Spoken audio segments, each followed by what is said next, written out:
Hey guys, thanks for tuning in to tonight's episode of Dogman Stories with your host, Amanda Lawson. And tonight we're going to continue with part 2 of Werewolves, Encounters with the Black Dog, a very awesome book by Joedy Cook, an amazing author, also a great field researcher.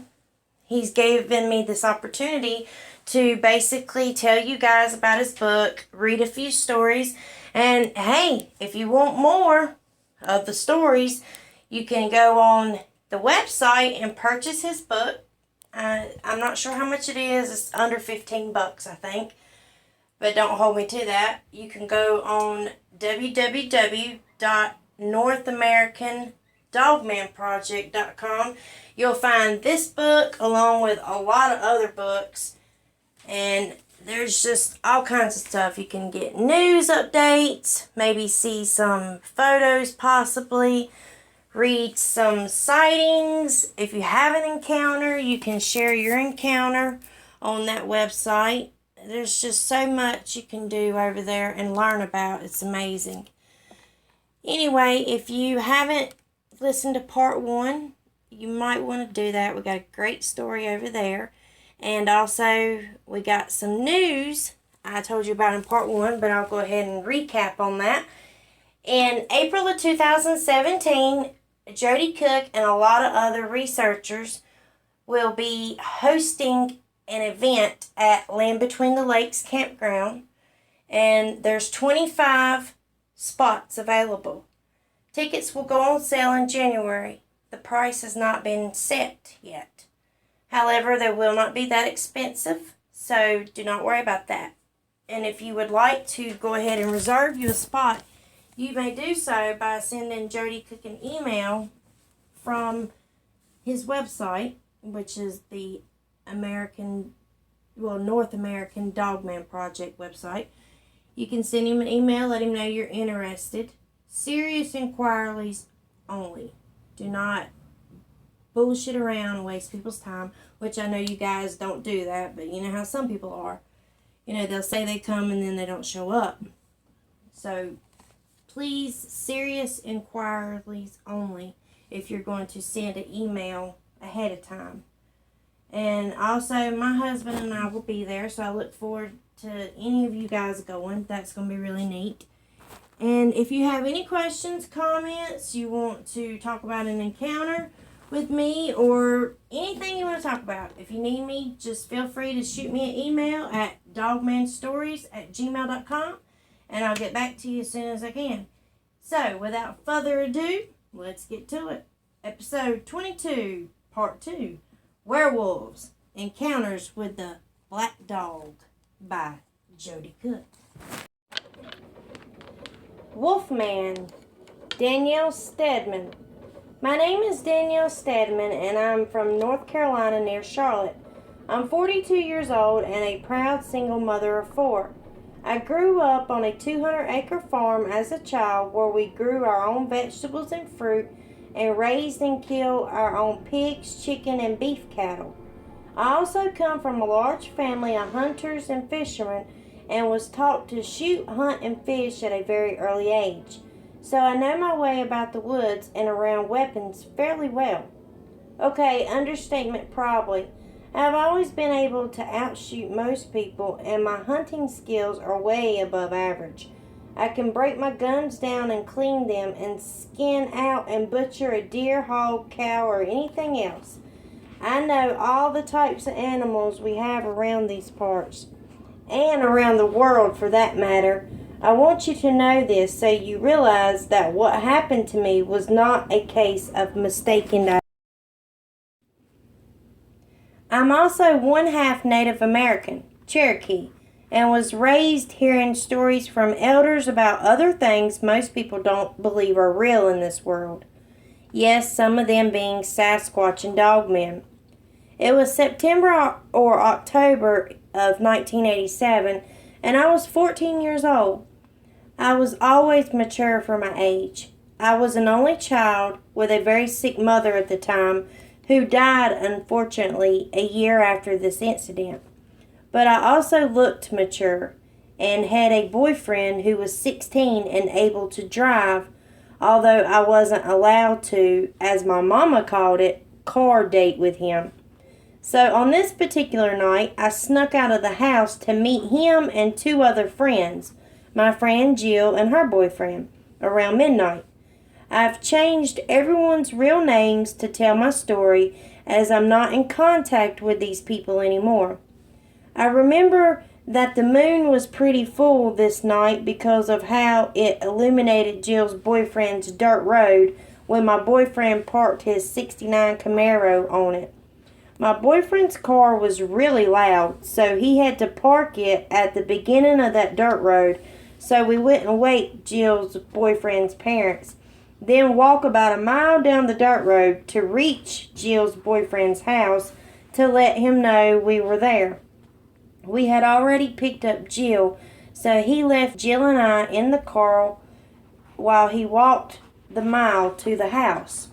My boyfriend wasn't gone long, maybe 10 minutes, and Jill was relaying to me all the school gossip as we listened to the radio. When I started to smell this god-awful stench, I'll never forget the horrendous smell. It smelled of rotten meat, maggots, and everything. It's a musky scent, wet dog and blood. Yes, you could literally smell the metallic iron like smell of blood. I knew it well from slaughtering our own animals and hunting.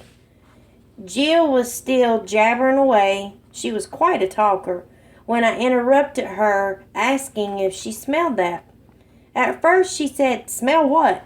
And I was like, "You don't smell that awful smell?" She took a good whiff and said, "Ew, yes, what is that?" I said, "I don't know, but I don't remember smelling it when we first pulled up here. It was so bad we had to pull the front of our shirts up to cover our nose and mouth." Jill was like, "I guess the scent just didn't reach us right off the bat." I did not know how, but figured she must be right. Jill went about talking, and not even 5 minutes later there was a subtle nudge on the car, like someone gently rocked the rear end. Jill shut up immediately when this happened. Her eyes grew wide as she asked, "What was that?" My heart had started beating fast, and I said, "I don't know." Then I smiled and whispered, "I bet it's the guys trying to scare us."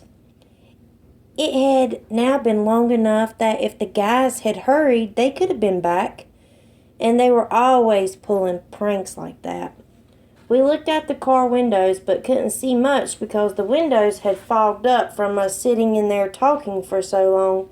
And I wasn't about to wipe them with my bare hand because my boyfriend would have a fit over the fingerprints. This car was his baby.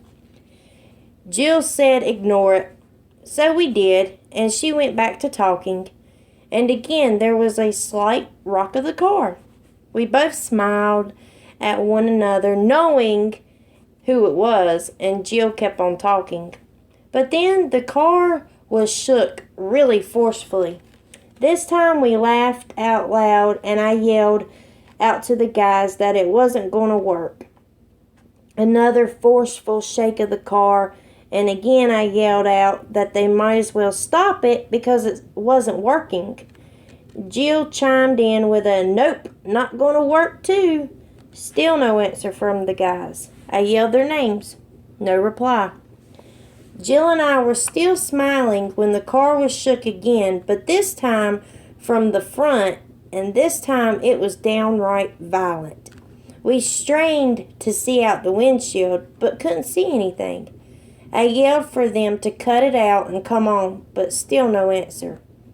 Now my smile was disappearing along with Jill's, and I started to get a little scared. Again, a violent shake, and I screamed, "Stop! If you're scaring us." Nothing. I cut the radio all the way down, almost whispering, "Guys." Then I heard it. A low, deep sinister growl. The type of growl that is in your chest and sends cold chills up and down your spine. The type of growl that is just makes you cringe up on the inside and scares you half to death. The hair on my neck stood up, and I don't even know how to explain it, but it was no ordinary growl. It sounded canine, but there was something troubling about it. It was so disturbing. To this day, I can't quite put my finger on it. What was that? I looked back at Jill, and it looked like all the blood had drained from her face. Then the eerie screeching of what sounded like fingernails running from the left quarter panel of the driver's side all the way down to the door handle. My eyes followed the slow, terrible sound in utter dismay. And I knew at this point that this definitely was not my boyfriend, because he would never do that to his car. Then it stopped. Jill and I were frozen. I don't think I had even took a breath, but then I watched in horror as I heard someone or something trying to lift the door handle. At that point, I scrambled to jump the short distance across the driver's seat to lock the door. This put my head and eyes maybe 1 to 1.5 inches away from the glass. Thank God the steamy fog clouded the window, but I just knew someone or something was on the other side watching me. I could feel the eyes burning into me, causing the hair on the back of my neck to continue to stand. It was absolutely unnerving. I felt a type of fear that I have never felt before, and I pray I never feel it again. It was a primal fear, a fear that tells you that your life is truly in danger, a fear where you feel like your heart is literally going to stop because it's beating so fast that it's hurting. You feel sick, dizzy, and clammy cold sweat, and you just feel like you're going crazy and your body is just going insane. I was literally frozen with fear as I looked out the foggy window. I was so close that my breath was creating more steam on it, and although I was terrified, a part of me just had to see out. I think because the logic part of my brain was telling me that I was overreacting and there was nothing more than a terrible prank that the guys were playing, or at worst a large angry dog.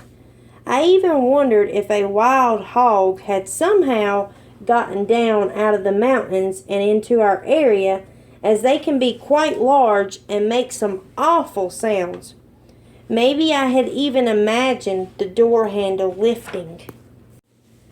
Slowly I reached up with a shaking hand and wiped a little streak of fog away from the glass.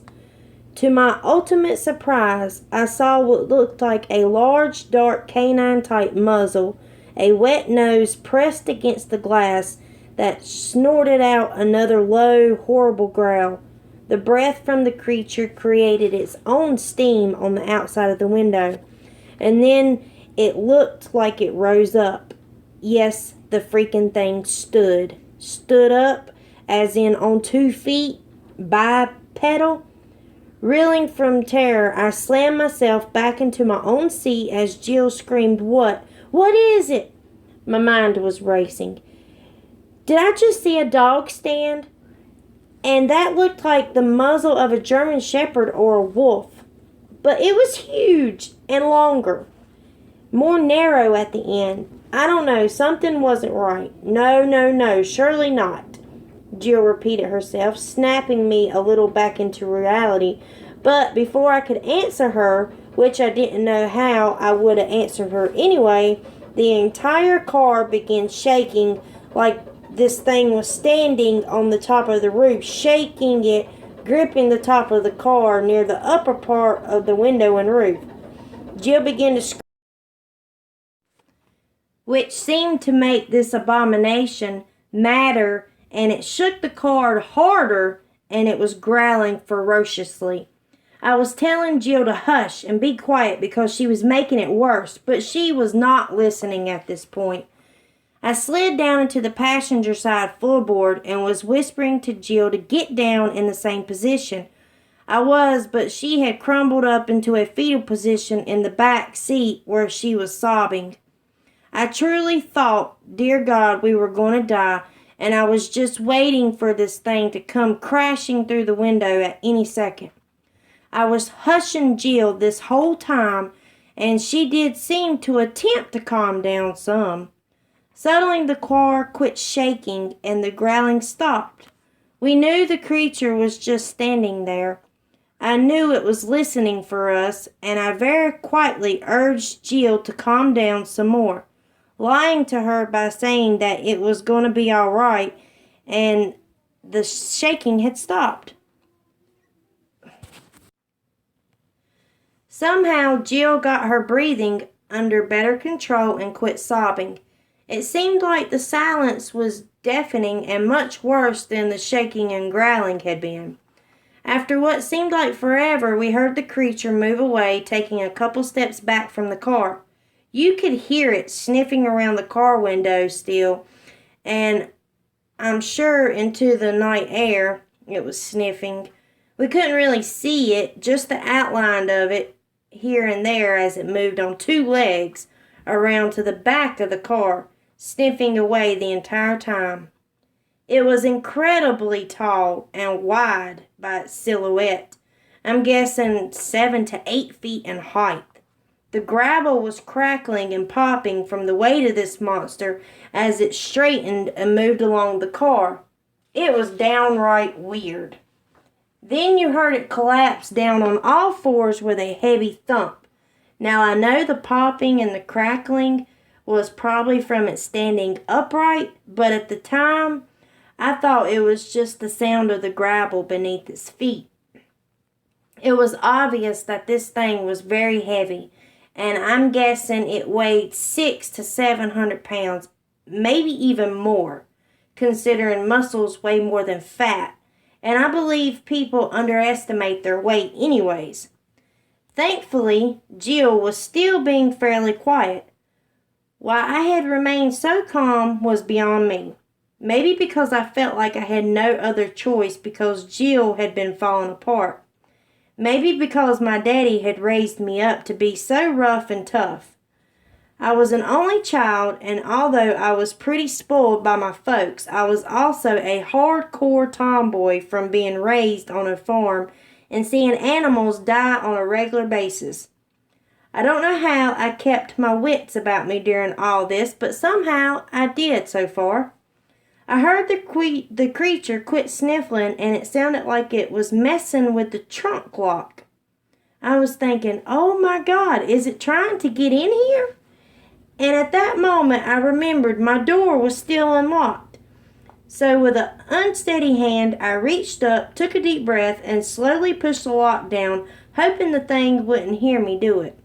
But as soon as the lock engaged the locking mechanism, it made what seemed like the loudest clicking noise ever, and suddenly the dang creature quit fiddling with the trunk, paused just long enough for me to whisper, "Oh shit!" Then it ran, yes, ran, around to my side of the car and was now right outside my door again. And I could hear it sniffing at the handle. I truly thought my heart was going to beat out of my chest, and I thought I was going to be physically sick. I sunk lower into the passenger side floorboard, and tears filled my eyes. I was absolutely terrified. So terrified that to this day it's beyond my ability to describe just how extremely terrified I was at the time. All I could do was pray that the freaking thing wouldn't bust through the window. Yet that irrational voice inside my head was going, it's going to bust in here at any moment and get you. Suddenly the sniffing quit, and again, dead silence. Oh hell, What's it doing now, I thought.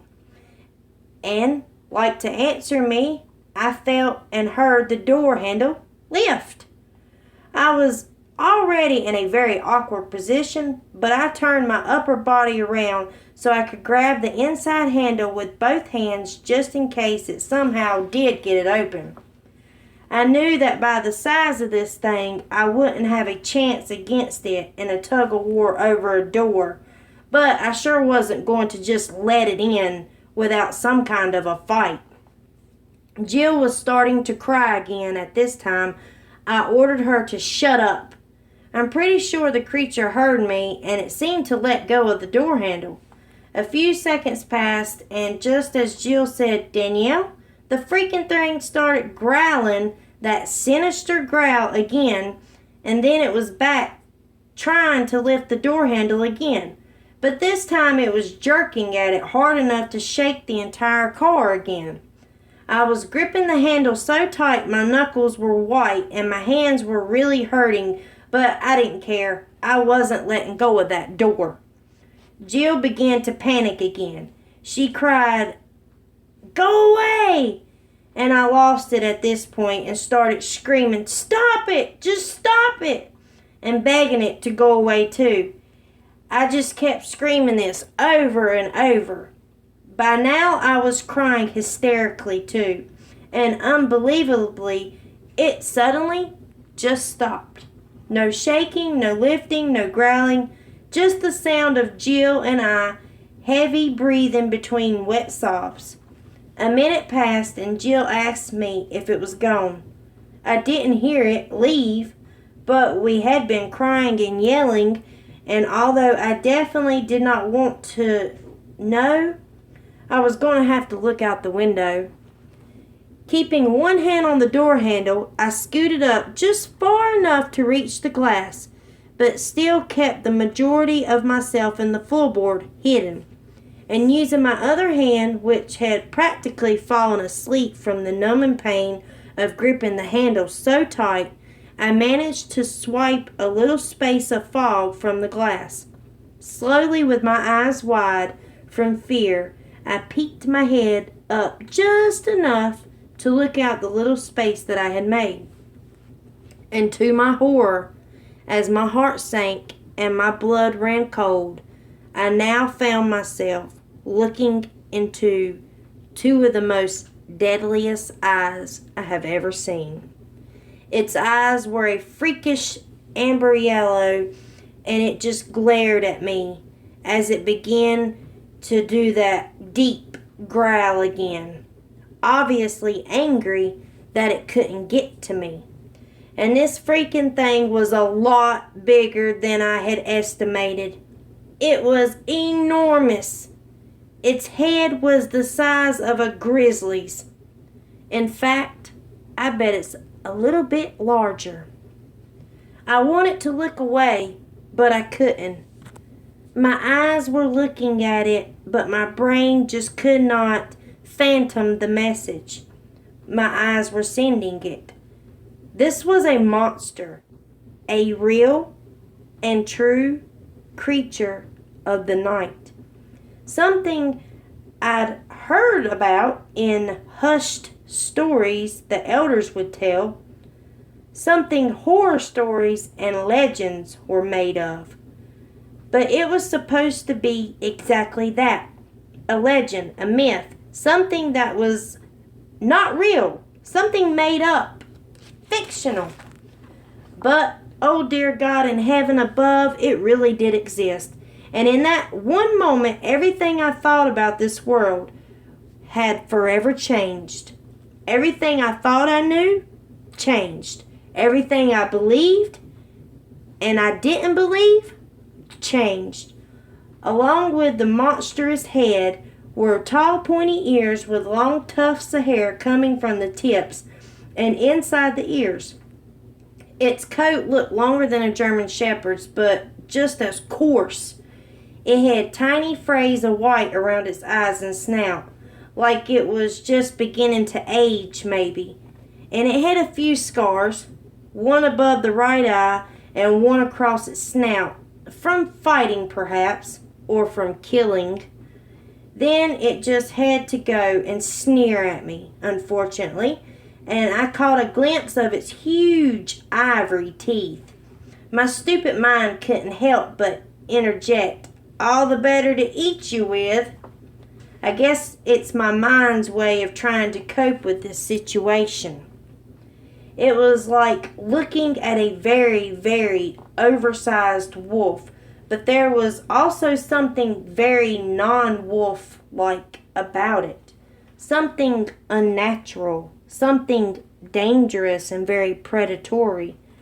I knew I was looking at a true predator, a top of the food chain alpha predator, a real natural-born killer, and my mind reeled as it screamed, "It's freaking werewolf, you idiot!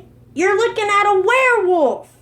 Suddenly it jerked its head down the road, looking in the direction that our boyfriends would be coming from at any minute. I suddenly realized our boyfriends would be back and that they were going to be outside with this freaking thing. I began to feel even sicker and started to cry again because I had no idea how to warn them. And I just knew this thing was going to kill them and we were going to have to witness the savage slaying just to be next. Still looking down the road, the creature lifted its snout into the air and began sniffing at the night air, its ears twitching in the same direction as it was sniffing, and then it quickly snapped its head back in my direction, gave me one final terrorizing glare, and charged off on all fours in the opposite direction of where our boyfriends would be coming from. And boy, could it move. It was lightning fast. Moments later, we saw 2 flashlight beams and heard the guys laughing and talking. Still paralyzed with fear, neither Jill nor I moved. Tears just ran down my cheeks. The guys had to tap on the glass of the windows and say, "Open up," before I budged. Once in, I quickly locked my door, then leaped over my boyfriend and locked his door. He was like, "What the hell is wrong with you?" And I could hear Jill's boyfriend asking her why she was crying. Then my boyfriend looked at me and said, "Are you crying too?" Before we could even answer them, we all heard this terrifying, eerie howl that cut through the night like a razor blade. It was long, almost sad, but I knew that the creature making the howl wasn't at all sad. Perhaps mad that it didn't get its midnight snack. Suddenly, Jill and I screamed at my boyfriend, "Let's go!" He looked at me and dared to say, "Not before you tell me what happened." Jill and I were exhausted, and we both began to cry harder as we nervously looked around. Jill whined to her boyfriend that she wanted to leave, but I reached over, grabbing the keys in the ignition to crank the stupid car myself, and screamed at the top of my lungs, "We have to go now!" Shocked, but with little reluctance, my boyfriend cranked the car up, and we sped away from the area where the monster had just been. The guys were really mad that we wanted to go home immediately, and I don't think they really understood what either of us was trying to tell them until later on. Of course, we were both talking frantically, telling what had to seem like a very irrational story, and I'm sure we weren't making much sense. But the next day, when my boyfriend came by, there in the dust that covered his car from the dirt roads were very large handprints on the roof, windows, and wheel well of his car, and all down the driver's side from the front quarter panel to the door, deep claw marks.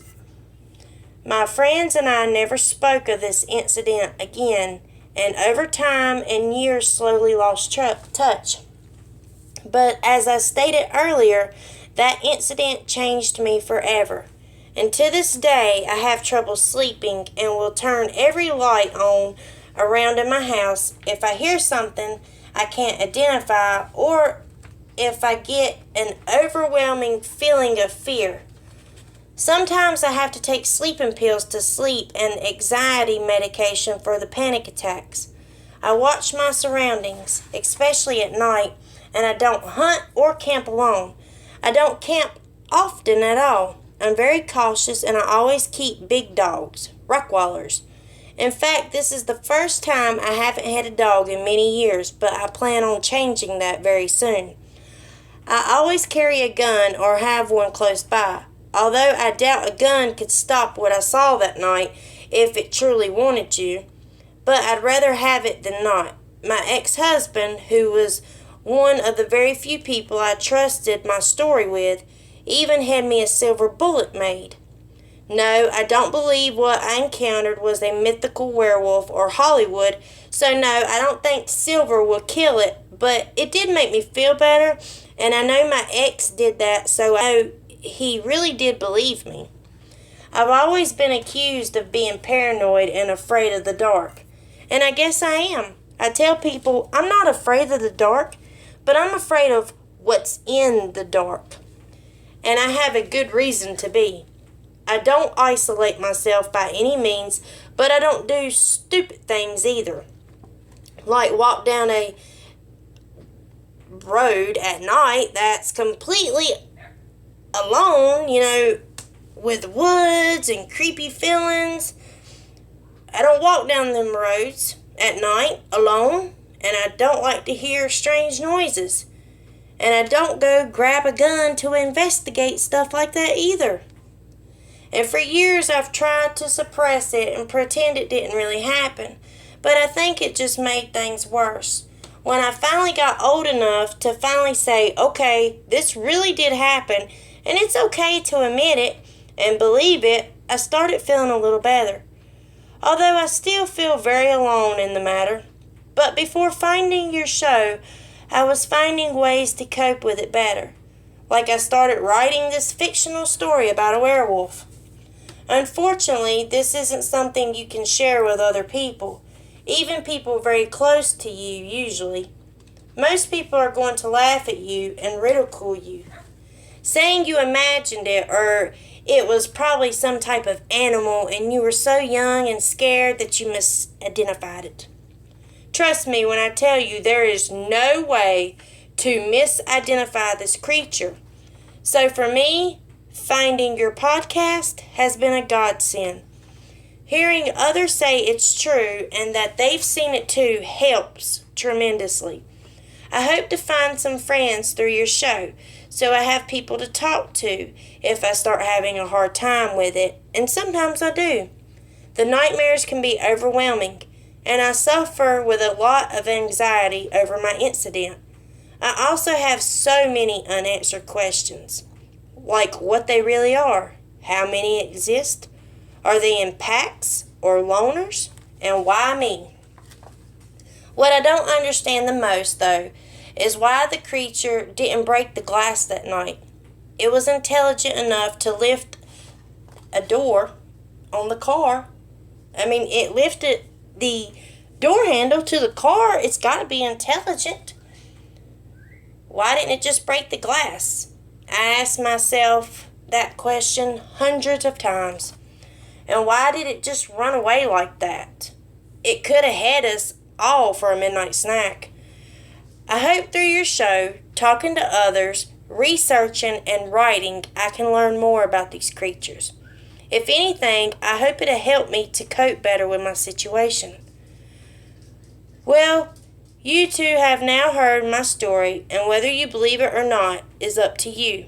Unfortunately for me, I have no choice but to believe it and deal with it in some way, shape, or form every day for the rest of my life. Dogmen are a part of my reality, whether I like it or not. Okay, guys, that encounter was actually by Danielle Stedman, although it is in Joedy Cook's book. And also, you can check out Danielle's channel on YouTube. It's Dogman Diaries with Danielle Stedman. It's a great show. You guys would love it. I recommend that you check it out. Now we're going to read one last chapter in Joedy Cook's book, Werewolves, Encounter with the Black Dog. This chapter is called They're Watching Me by Mike Lawrence. This encounter took place in March of 2015. It started slowly at first, then progressively got more terrifying. Let me give you an image of what my property looks like at my house. My house sits on about 3/4 acre lot with a large brick house, a warehouse, a bar, and a large carport between warehouse and barn. My house is all brick with a 4x10 framed roof structures.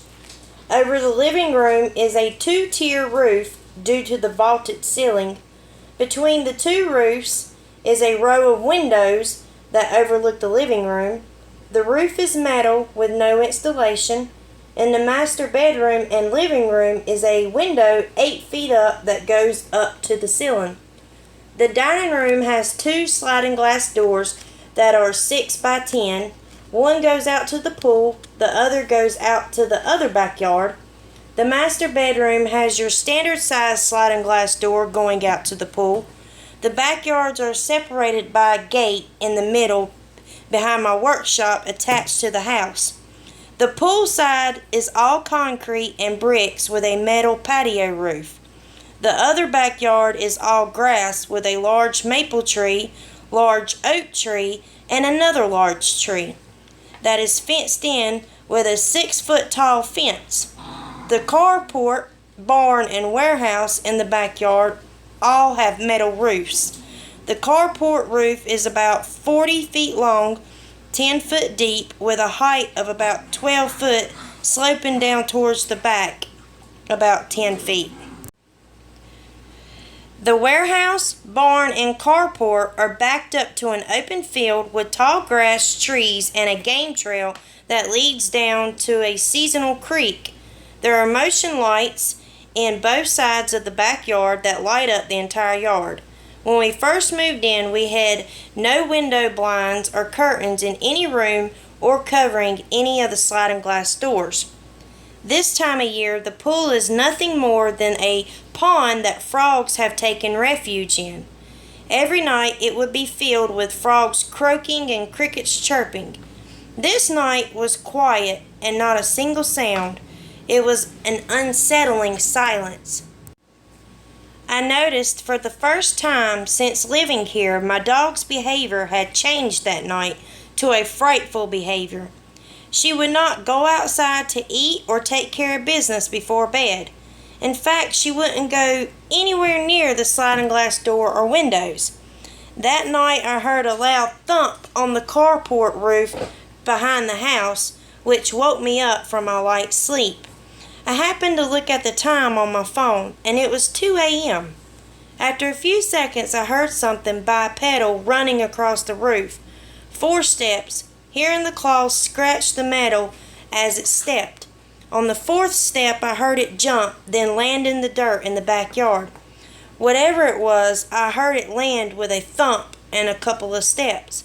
My dog heard this too and was trying to crawl under my bed. Now my dog is a 5-year-old chocolate lab mix with her head coming up to my hip when she's standing on all 4s. She weighs 110 pounds and does not like anyone coming around the house unless my wife or I bring people in. She's a very good guard dog and is not afraid of anyone. For me to notice her behavior right now has got me nervous, and all my senses are going into overdrive. As I lay there trying to listen and look out my sliding glass door, my motion sensor light turns on, and I see a large bipedal dark figure dodge the light going behind my workshop into the shadows. Then a few seconds later, I see the light from the other motion sensor go off from the other backyard down the hallway. The lights turn off and I hear a bipedal creature jump my fence, land, run a few steps, jump, and land on the carport roof. It took a couple of steps, then jumped onto the field, and it was gone. I tried to gather my thoughts and go back to sleep. My dog then tried crawling out from under my bed and got stuck. At this point, my wife asked me what is going on. I tried to explain what I heard, and she helped me get my dog unstuck. It took me about an hour to finally fall back asleep, The next day I was trying to figure out what happened that night. Thinking it was just a fluke, I wrote it off as nothing. The next night, the same thing happens. I hear a loud thump on the carport roof that wakes me up. I look at my clock. It's 2:15 a.m. I hear the same 4 steps with the claws scratching the roof and it jumping then landing in the dirt. This night, my dog did not try to crawl under my bed. She didn't do it this time because she got stuck last time. She let out the deepest growl I have ever heard her do, then let out a very deep snarling bark, like you don't dare come near me. She started walking backwards into my son's room, away from the sliding glass door in my room. My wife wakes up and yells at the dog and asks me what is going on. I tell her I heard it again, and she agrees with me now that something is going on. I lay there awake for about an hour or so. I didn't hear anything else. My dog then comes back in and lays down and goes back to sleep. Now I feel more relaxed and fall back to sleep. Now this kind of trend goes on for about a week, and I could almost set my alarm to when it came. This happened every morning between 2 and 3 a.m. My wife was going away for the weekend to her parents' house with our boys. I stayed home with the dog that weekend, knowing that whatever is happening, it was going to happen again. This time I was alone without worrying about my wife and kids. I wanted to know what it was, and I stayed up late that night. My dog's behavior changed again, and she wouldn't get near the sliding glass doors. I turned off all my lights inside the house and turned on the motion lights. My screens on the windows are metal screens, not the plastic screens. I hear a scratching noise coming from my window in my bedroom. I walked down my hallway quietly as I could to see if I could look and see what was making the sound. By the time I got there, it had stopped. I heard a scratching from the window in my living room.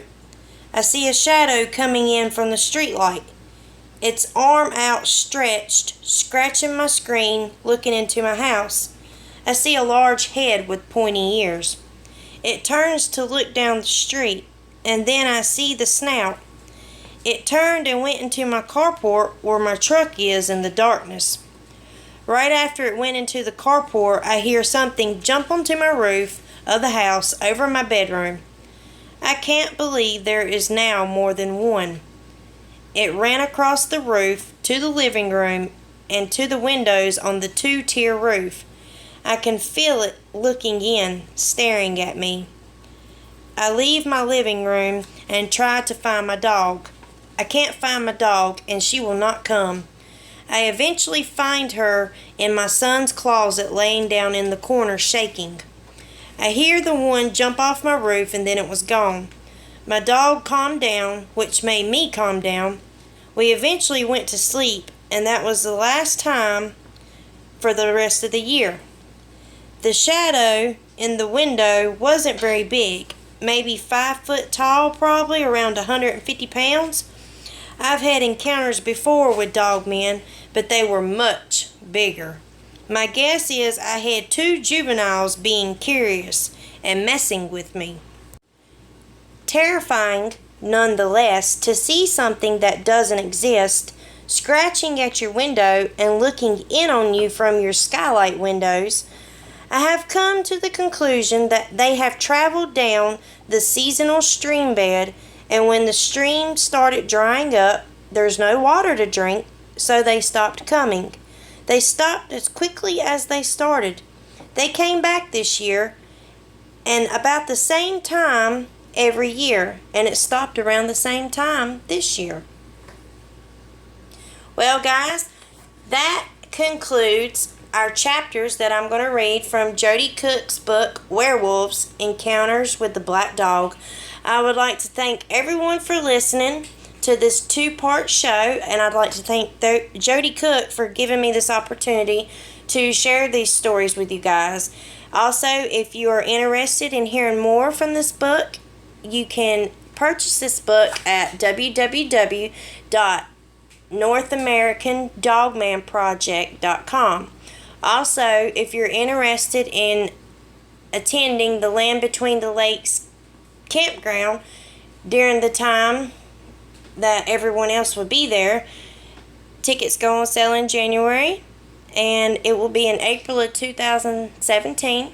So just go on the website and you can send an email to let them know you're interested, or you can wait until tickets go on sale. So if anyone has any encounters or would like to share a story, you can reach me at dogmanstories@gmail.com. Also, if you'd like to support the Dogman channel, you may do so on the very first page on YouTube. Just hit support this channel. And also send me an email if you do. I always like to know who does so I can thank you guys. Some of you have been doing it and not telling me, which I appreciate it, but I'd like to personally thank you, even though I don't know who you are right now.